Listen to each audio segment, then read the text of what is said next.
Bonsoir. Good evening, bonsoir, bonsoir à tous et merci de nous suivre tout au long de la semaine sur Monaco Info. À compter de demain lundi, un nouvel assouplissement des mesures sanitaires interviendra. Le ministre d'État Pierre Dartout est venu en présenter les contours dans nos studios.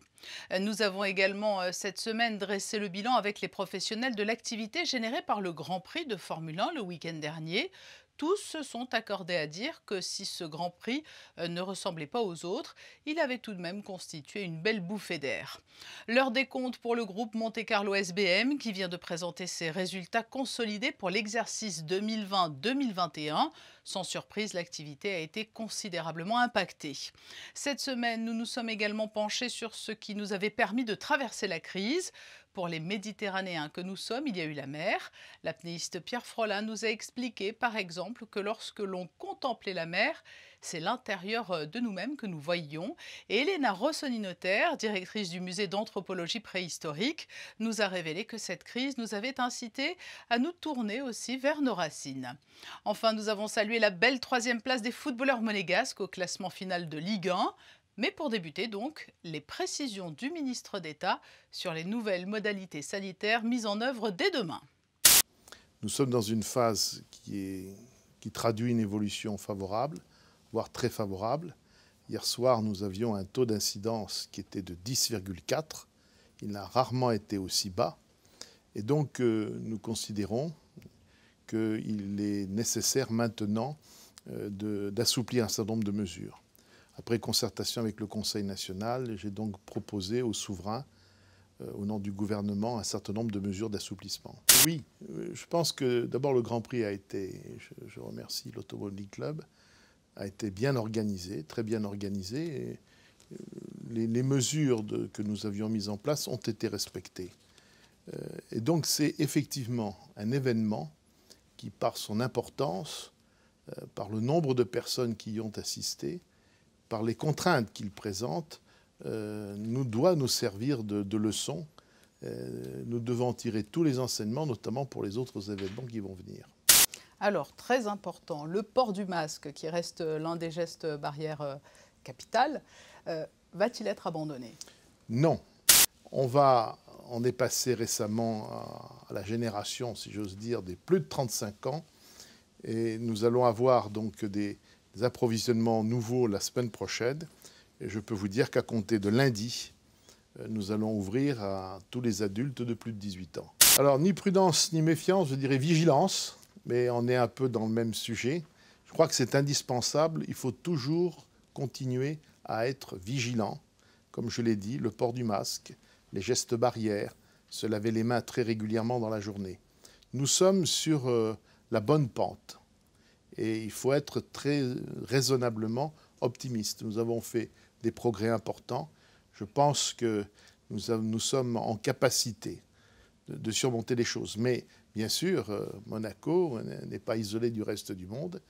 Il y a bien sûr les risques qui peuvent toujours se présenter de par certains pays où se développent un certain nombre de variants qui peuvent être dangereux. Mais nous avons fait beaucoup de progrès en matière de vaccination. Et ça, c'est un point très positif. Pour un Grand Prix, c'était pas au top comparé évidemment au Grand Prix que l'on connaît, mais surtout pour l'activité économique qu'on a vécue cette dernière semaine, c'était quand même une bouffée d'oxygène, je pourrais dire. Au niveau du ticket moyen, on a eu de bons retours, c'est-à-dire que nous, on n'a pas augmenté nos prix dans mes établissements, très peu, on n'a pas essayé de jouer l'histoire du Grand Prix où on fait des menus fixes et tout ça. Moi, j'avais un petit peu peur, donc nous on n'a pas trop changé notre philosophie, parce qu'on n'est pas des endroits festifs, et puis cette année, c'était quand même une année particulière. Les retours ont été assez positifs, assez bons. Si les voyants sont ouverts, je pense qu'on peut être optimiste que oui, le Grand Prix est le début de la saison et qu'on espère que ce sera une saison respectable. Au niveau opérationnel SBM, on perd 100 millions d'euros, 110 millions d'euros, plus les frais financiers, ça nous fait, oui c'est ça, à peu près 110 millions d'euros avec les frais financiers. En revanche, on est compensé parce qu'il se trouve qu'il y a des activités qui bénéficient du Covid, c'est presque honte de le dire, mais le Betclic a bénéficié du Covid. L'activité de Betclic s'est beaucoup développée et il nous rapporte, notre part dans Betclic nous rapporte 30 millions, donc 110 millions de pertes à la SBM, plus 30 millions de Betclic, on finit à moins 80 au niveau consolidé.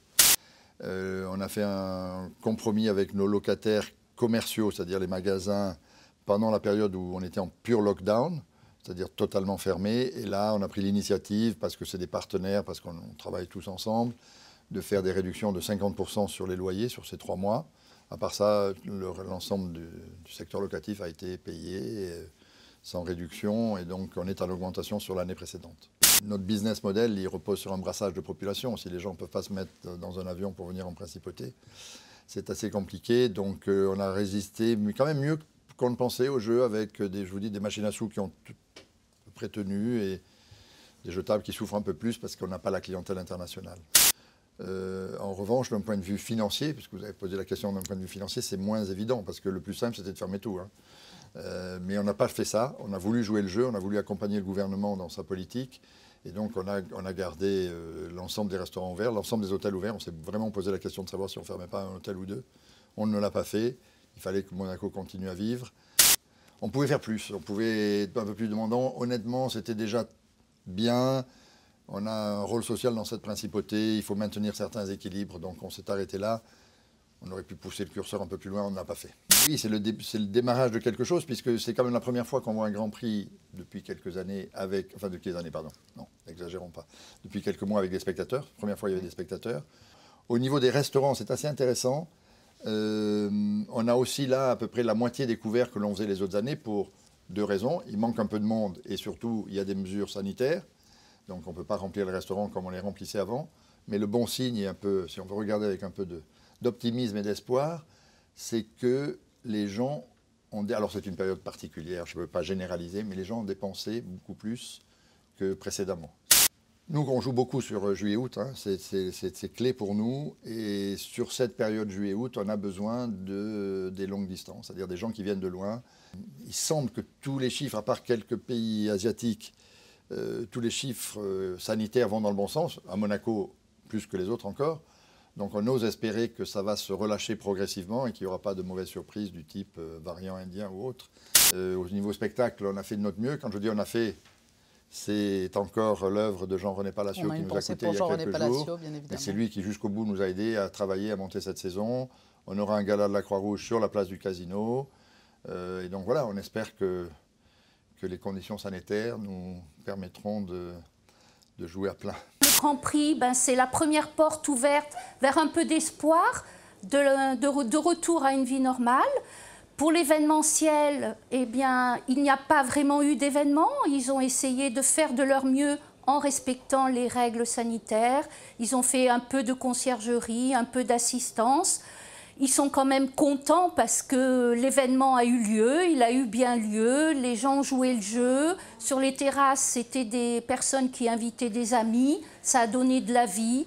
Il nous a manqué bien sûr l'aspect festif, c'est-à-dire la musique, l'ambiance. Mais bon, la porte s'ouvre, oui, c'est l'espoir qui revient. Les frontières vont se rouvrir, les événements vont repartir. Et Monaco, comme tous les pays touristiques et qui ont une image de tourisme, est prêt, je pense. L'Hercules 2021 s'annonce, oui, pour être un bon produit. En tout cas, notre comité d'organisation fait tout pour que ça le soit. Ça sera la possibilité de voir pour le public, de voir les stars qui seront présentes aux Jeux Olympiques juste derrière nous de Tokyo. Et ce sera vraiment les derniers réglages pour ces champions, les possibilités de parfaire leurs conditions, leur préparation physique. Je pense qu'on a tous besoin de repères. Moi-même, par exemple, je vous donne un exemple. J'ai fait ma généalogie, justement, pendant le confinement. On a cette curiosité du passé, nos ancêtres, nos origines. C'est l'origine de l'humanité, évidemment. Mais l'archéologie, c'est un tout. C'est la biologie, c'est la géographie, c'est l'histoire, bien sûr, la philosophie. C'est l'environnement. Donc, c'est une discipline, en fait, qui est multidisciplinaire. Donc, moi, ça ne m'étonne qu'à moitié que grands et petits s'y intéressent, en fait. Une culture qui est vivante, malgré la crise sanitaire. La culture est restée ouverte et on en est très fiers à Monaco. Et oui, on accueille en fait tous les étudiants, tous les chercheurs. Et pour nous, c'est très important qu'elle soit accessible à tous. Je vous rappelle, on a mis par exemple l'entrée du musée à 1 €. C'est vraiment symbolique. Monaco, pour la petite histoire, a été occupée à minima depuis 300 000 ans. On a la magnifique grotte de l'Observatoire au sein du jardin exotique, par exemple, où on a encore fait récemment des découvertes fabuleuses. La grotte Saint-Martin, que l'on peut voir dans les jardins à côté du musée océanographique. Déjà, le corps humain, c'est 60% d'eau. Donc je pense qu'il y a un rapport avec l'océan, la mer, l'élément liquide qui est très très important. On peut y aller de différentes façons. On peut prendre un bateau, on peut aller pêcher, on peut nager. Et je pense que 10, 15, 20 minutes au bord de l'eau, sur l'eau ou sous l'eau, ça nous permet de tout oublier. Donc c'est vraiment un échappatoire, c'est vrai. Là, je vous parle et j'ai la mer en toile de fond. Eh bien, c'est l'horizon à perte de vue. Il n'y a rien qui arrête mon regard. La mer, c'est vraiment un échappatoire, vous avez tout à fait raison. Mais plus que ça, c'est un moyen aussi d'intérioriser énormément. On peut peut-être entrer complètement en analyse à partir du moment où on est au bord de la mer et qu'on la regarde, tout simplement, qu'on la contemple. Regarder la mer, c'est très certainement regarder à l'intérieur de soi aussi. Je suis partisan de cette vaccination. Mon discours va être un discours d'information. Je pense qu'en tant que médecin, nous sommes là pour apporter une information claire sur la base des données scientifiques actuelles et respecter le libre arbitre de notre patientèle en leur expliquant que nous sommes dans une situation actuellement où malheureusement, nous n'avons pas beaucoup d'autres alternatives. On sait qu'il faut espérer une immunité au moins supérieure à 70% pour pouvoir sortir de cette pandémie. Beaucoup d'épidémiologues nous disent qu'il faudrait dépasser les 80, voire 90%. Et donc la vaccination s'impose comme l'outil principal et le seul outil actuellement pour permettre justement une immunité. Actuellement, nous savons que les vaccins à base d'ARN vont avoir un mécanisme d'action spécifique qui ne va pas agir sur le noyau de la cellule. Ça, c'est quelque chose vraiment d'important. Notre patrimoine génétique se trouve à l'intérieur du noyau et donc le vaccin n'agit pas à ce niveau-là. Il n'agit pas du tout au niveau des organes de reproduction, donc les risques sur la descendance sont nuls. Il n'y a actuellement aucune crainte par rapport à ce risque de transmission et encore une fois, n'agissant pas sur le noyau, le risque de modification génétique a priori n'est pas à craindre selon toutes les données de la science en vigueur actuellement. Sur la principauté, nous n'avons noté aucune complication grave sur l'ensemble des patients qui ont été vaccinés. On est à une quarantaine de % de la population, soit plus de 15 000 patients quand même vaccinés avec aucun cas grave relaté à ce jour. In football, unfortunately, and you can tell by the way I look, there's always stress, whether it be positive or sometimes negative. But it's important that you try and make it as much as you can positive stress. It was a very intense game, rounding off a very intense season, where I think we've all seen the growth of a young team and a bright future ahead of us. I think it was extremely positive. I think we wanted to bring the club back to European football in some context. I think to be chasing the podium, to even be so close to the mighty PSG, to even be so close to the champions that are Lille, all the way through to the last game is great credit for everyone here at AS Monaco. My ambition is always to be better. We must push and strive as staff members, as an organisation, as a fan base, as a principality and as players to be better. But atmosphere, finally we have, you know, our people around us, good atmosphere. Okay, I know unfortunately Le Mans play without players, you know, it was difficult to play with the 5 players, but they show some good energy in half part of the game, but okay, we play good, we want to, but it was difficult to show our best, especially now, game by game. It's very difficult to comment the game, to analyze and everything, but I think, okay, we are still on a good road, and we still don't know the project of the championship. We stay until September or finish in June.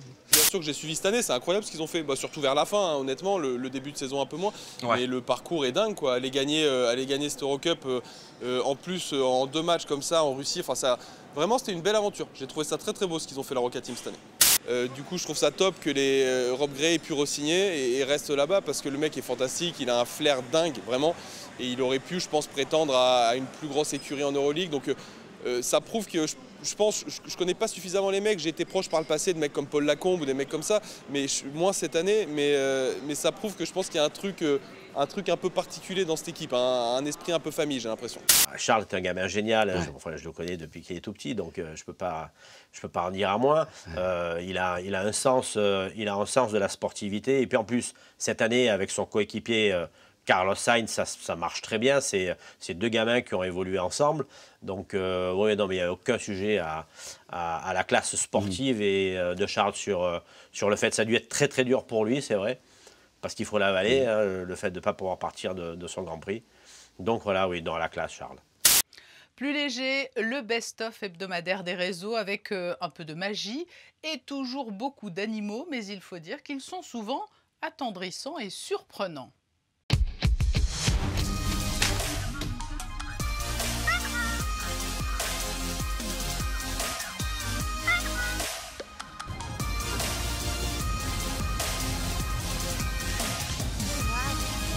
Sure. Cool. Say cheese. Cheese. Oh, he's friendly.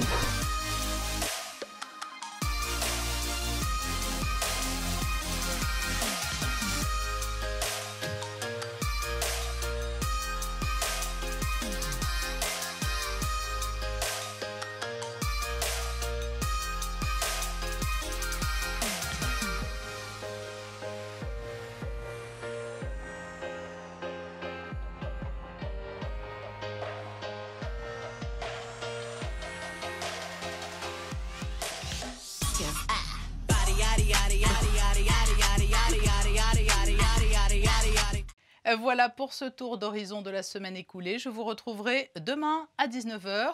Nous nous quittons sur les plus beaux clichés de la semaine, signés Manuel Vitali, Michael Alési et Stéphane Dana. Très belle soirée.